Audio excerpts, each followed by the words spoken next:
So it's not just me. These pads make me itch.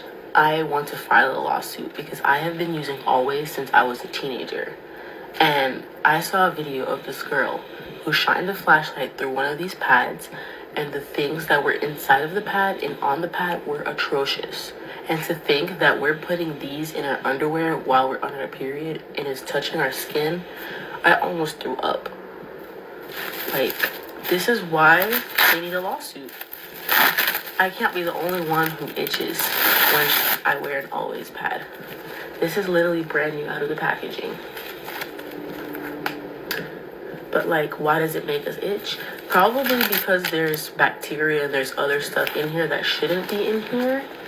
And that's so weird to say that this bacteria and stuff is in a woman's hygiene product. That's terrifying to actually know. But yeah, this one seems pretty clean. But yeah, I'm suing Always. I'm suing them. And I'm saying a honey pot.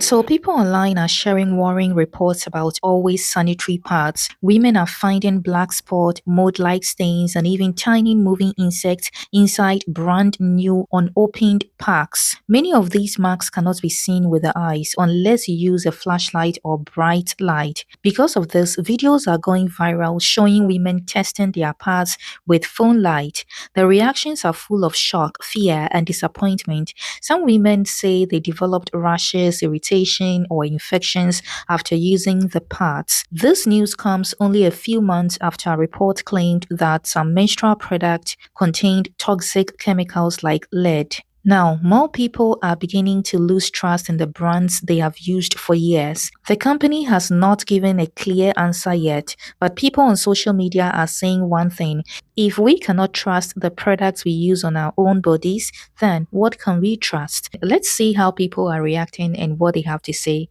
about this. This is a PSA if you use Always pads. Throw them out. I have been using Always pads, no joke, for 16 years. 16.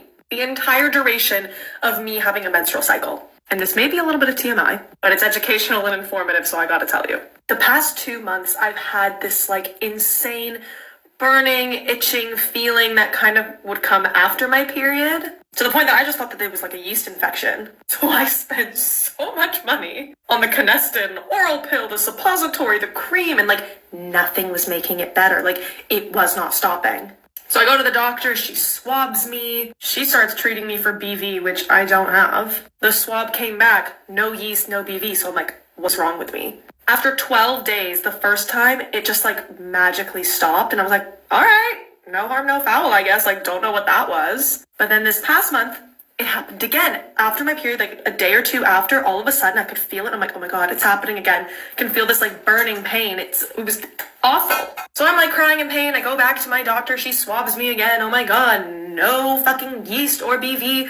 She doesn't know what's wrong with me. I'm doing all kinds of like research. Like, oh my God, do I have PCOS? Do I have endo? Do I have like something absolutely terrible? Am I going through like perimenopause at age 28? I luckily got an appointment with a gynecologist who quite literally cleared it up in 5 minutes. I walk in, I describe my symptoms. She looks at me and she goes, what pads do you use? I'm like, I don't know, like the Always ones, like the ones that everyone uses. She was like, it's the pads. Throw them out, burn them. So in this, the like wings, I mean, okay, sorry, I'm not a doctor, so I'm gonna kind of butcher the explanation of what she said to me. But there's like a lining on this that quite literally eats away at the skin of your vagina. And when you're in contact with it, it's causing all this friction. And then like when you stop using it, like when you're done your period and you stop using it, it like causes the skin to flare up. I feel so lied to and betrayed by these companies that have like, I've been using my whole fucking life, that I, first of all, had to fucking pay for my menstrual products, and they have been eating away at the skin of my vagina. Okay, so I saw the thing that this girl, thank God, posted about the Always pads, and I wasn't sure if it was real. You know, you always gotta double check, whatever. But I had to see for myself just to make sure. And this is not, you know, we females don't have expired pads because we go through this shit monthly. So we usually buy it on a regular basis. So I did it already last night, but I'm just showing on camera as proof from a regular person that, you know, obviously has nothing to gain from this. I'm opening this up for the first time. And let me just show you. Hold on. Okay, sorry. Had to make sure it was on. Now, it looks perfectly fine, right? This is what it looks like. Fine. And then putting it up to the light. My God. You know, if you are anywhere in my age group, look at that. Oh my God. If you're anywhere near my age group, sorry, I had to turn you back around. If you're anywhere in my age range, then like me, like Always was a household brand. And the fact that that's there, it's so eye-opening to women who are very hygienic, who still may have issues, whether that's constant UTIs, whether that's BV, whether that's, you know, odor. Inexplicably, this is a very this is a very high risk factor to those symptoms happening without you even realizing it. I hope two things. One, the female who put this up and out gets all the credit that she deserves. Thank you for shedding light on this. This is horrible that this has happened. And now, not only am I switching brands, but I'm also going to make sure that I just have, like in the store, I'm going to open up the boxes now just to make sure that this is not what I'm getting.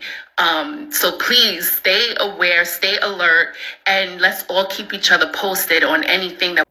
So she's correct. Always pads were tested. They tested for Always Ultra Thin Unscented, Always Ultra Thin Clean Scent, Always Infinity Unscented, and the Always Radiant Infinity Light Clean Scent. And these are all the chemicals that were found inside of them. Styrene, which is a carcinogen, which is basically something that causes cancer in live tissue. Chloromethane, which is a reproductive toxin, chloroethene, which is another carcinogen, chloroform, which is another carcinogen.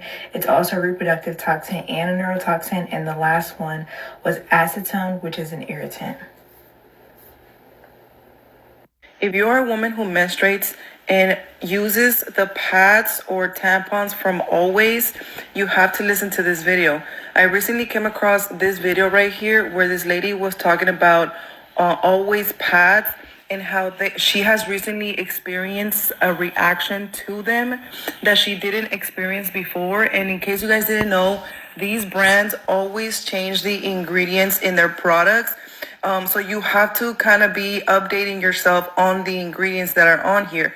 Lately, the ingredients that they have been using are known to be carcinogens and irritants, and they cause a lot of health problems. Alright, so you heard it all. Please check your pads before using them. Even if one of these stories is true, it's still a serious warning to every woman. This isn't to create fear, but to create awareness. Your body deserves safety and honesty. Stay alert, take care of yourself, and don't forget to check what you use. Thank you very much for watching. If you love this video, please do well to subscribe, like, comment, and share. Thank you, and see you on the next one.